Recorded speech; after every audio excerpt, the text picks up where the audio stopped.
Hello, my name is Nick Rouse, and this is my presentation on the Bennett versus Rikards-Hayley sex discrimination case. Throughout this presentation, I will be giving a brief description of the case, the background of Alice Bennett and Rikards-Hayley. There will be a focus on the documents that were used throughout the whole process, from pre-trial to post-trial, as well as the ultimate case outcome and the response to it. This case involves Alice Bennett, who is suing her previous employer, Rikards-Hayley, an investment banking firm, for sex discrimination. Rikards-Hayley has responded, refusing all liability in the case, and has denied her original settlement offer of $1 million. The case ultimately went to court, which the jury found in favor of the defendant, Rikards-Hayley, but the appeal process has just started.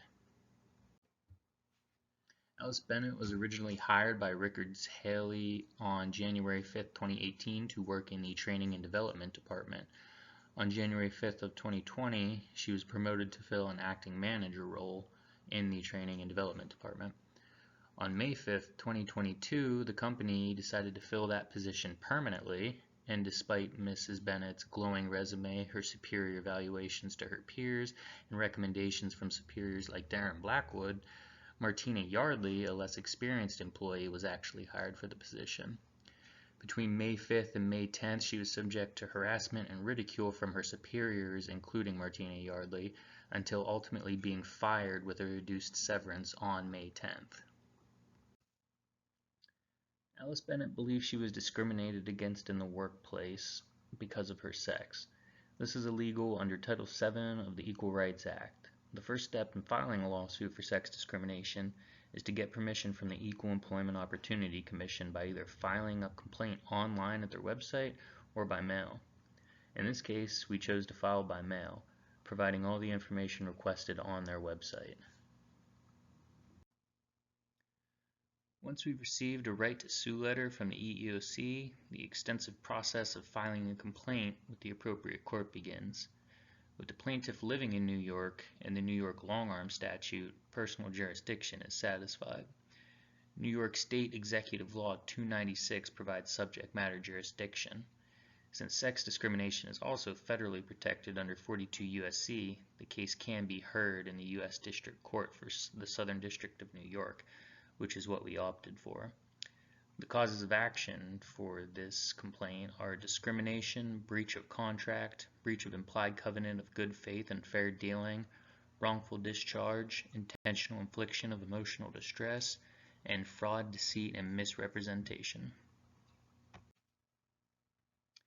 During this whole process, parties can enter into agreements, also called stipulations.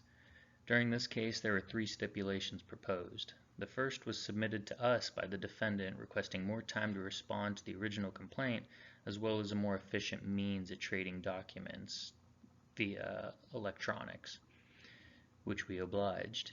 The second stipulation was submitted by us, the plaintiff, requesting to amend the complaint. The defendant declined our request. More on our response to that later. The last was a mental health examination for Mrs. Bennett. Since she is claiming mental anguish, we again obliged. When our request to the defendant to amend the complaint was unfruitful, we submitted a motion to the court. When negotiations between parties are at a stalemate, you can ask the court to step in via motions. Well, one motion was filed during this process, which was our request to add another cause of action, breach of contract. Once the complaint is finalized and the ground rules set, gathering facts and evidence to support a claim is the next step. This is called the discovery phase. There were multiple documents filed during this process in the Bennett v. Rikards-Hayley case. First, we drafted potential discovery subjects, then began the process of collecting them. Darren Blackwood was interviewed, notice of intent to depose Martha Yee was submitted, as well as a subpoena to her and interrogatories. Alice Bennett submitted to a mental health screening from a board-certified psychiatrist. We requested a production of several documents, including ESI from the defendant, And last, we submitted a response to the defendant's request for admissions. Once we had all the facts and evidence, we felt confident there was wrongdoing and submitted a settlement offer to the defendant. In the settlement, all the facts, results, and laws were outlined, and a monetary request of $1 million was stipulated. The point of this settlement offer was not only to provide damages to Mrs. Bennett, but to also bring this case to an end and ultimately save time and money.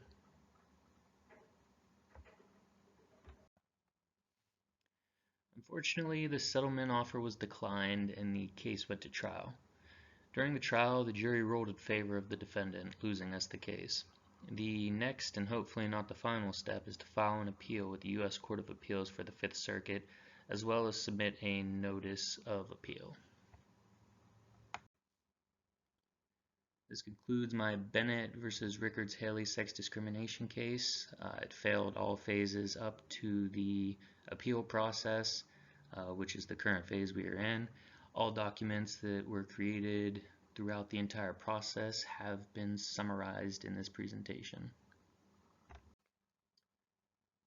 I'd like to thank you for watching my presentation. My name is Nicholas Rouse, and this was the Alice Bennett versus Rikards-Hayley sex discrimination case.